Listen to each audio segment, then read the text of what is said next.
Again, as a reminder, video recording is not permitted in the interview room. A recording courtesy of Hammond Communications will be available as soon as this news conference is complete at ncaa.com/media. Good afternoon, and please welcome South Carolina Gamecocks head coach Don Staley and student athletes Kayla Davis and Alicia Gray. First, we'll have an opening statement from Coach Staley, and then we'll open it up for questions from our student athletes. Coach? Well, it was great to get out there and play another game. Seemed like we were off for a long time. I thought our players came out ready to play on both sides of the ball, and it was a really exciting game for us. And we were really up for the challenge of playing Quinnipiac. And I'm glad we get a chance to move on. Okay, now for our questions for our student athletes only. Again, please state your name and media outlet before each question.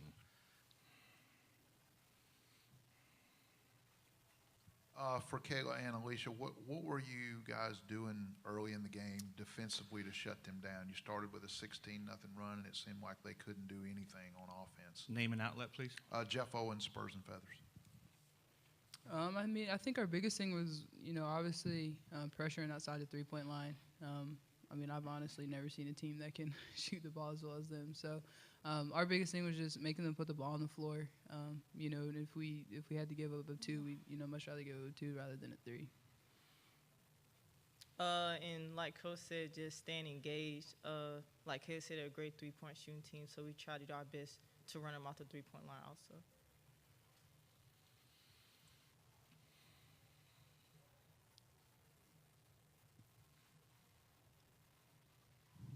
Cheryl Coward, hoopfeek.com for the players. Even though Quinnipiac had a great run so far in the tournament, a lot of people didn't really know much about them coming into the tournament, and obviously you guys didn't take them for granted. What was your mindset of not taking a mid-major like that for granted and coming out so fast? Alicia? When we come out, we play every team the same. Doesn't matter what name is on the jersey, we come out to play. Obviously, they had a good run, but we still got a mission to complete, and that's to make to the Final Four National Championship. I second that. Up front here, and then in the back. Desmond Connor from the Hartford Current. This question is for Kayla. You had a nice offensive game today. Was the basket really big for you out there? Or? Yeah, I guess so. I think it was just a matter of, getting my feet set, making sure just kind of staying in rhythm. Like Coach said, feels like we've been off for a long time, the gap in between games. But, I think it's just, like I said, just finding a rhythm and staying in rhythm. Back row and then up here in front. Ben Briner, the state newspaper. How much of an emphasis was there just to be able to get off to a fast start, especially after the way the first two NCAA tournament games kind of went? The main thing for us is to come out strong the first 5 minutes and then take the game from there. We definitely want to stay aggressive and continue playing South Carolina basketball. That's pretty much it. Kayla? I second that. Right here. Michelle Smith, ESPNW. Kayla, what the Elite Eight game, players through the years have said this is almost one of the hardest games because you're just one step away from the Final Four, which is where everybody wants to get. What are the priorities for an Elite game, for an Elite Eight game, mentally and also from an X's and O's perspective?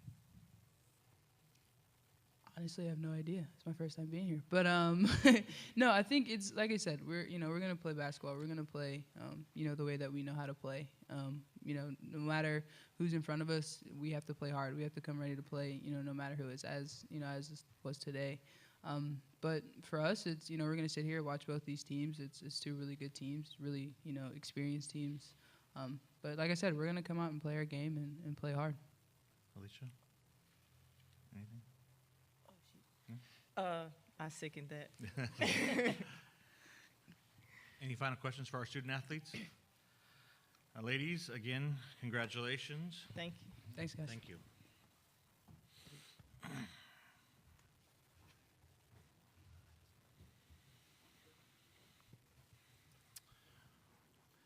Now I'd like to open it up for Coach Staley. We'll go right second row. Hi, Coach. Michelle Smith, ESPNW. Is there something specifically challenging about the Elite Eight round because you're so close to the Final Four at that point? Yeah, I mean, I think for teams that have a goal of going to the Final Four and winning the national championship, it is that step that can prevent you. Either you can overlook it, not overlook it, but you can, try to get ahead of yourself. I think for us, we just need to stay in character. We need to approach it much like we approach every game of the season, although the stakes are a little bit higher. Just keep it as normal as possible. And the teams that are able to stay the course and keep it normal are the ones that can, open up a game. Go ahead. Michael Robertson, hoopfeed.com. So, Coach, you guys started off 9-0 run. They called a timeout. Then you go up 16-0 before they finally scored. Almost a shutout. So, being the type of player you were, how proud of the team were you for the way they played defense? I was incredibly proud of our team to be able to lock in to the game plan and execute it. I thought we did have a few lulls in the second quarter where we got careless with the basketball, and we also let some shooters loose. They had a really good second quarter, so we have to continue to not have those lapses and put 40-minute games together at this stage of the game, because we'll play another great team on Monday night. And if you allow teams to play to their strengths, they can really make you pay for it. Ben Briner, the state newspaper. Just defensively, what did you feel like was working and executing in that first quarter?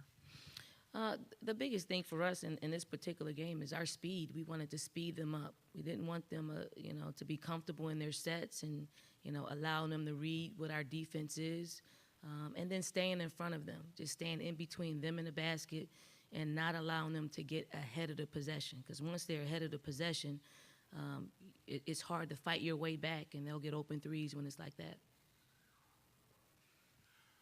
Desmond Connor from the Hartford Current. Coach, you had a lot of concerns about this team yesterday, but you were also very complimentary of them and getting this far. Where do you see the program going? Do you see them as a team that can be here regularly? I do, because the style of play at this time of the year, if you're not used to playing this, and we're not, we weren't. We had 4 days to prepare for this style of play, and usually you get, if they advance past the first round, you got 1 day to prepare, and it can catch you off guard. I do think it will help with recruiting, with being in the Sweet 16.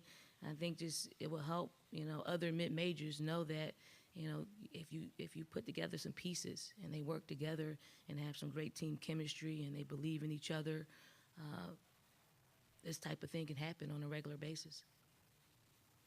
Krista Blanc, Westwood One Radio.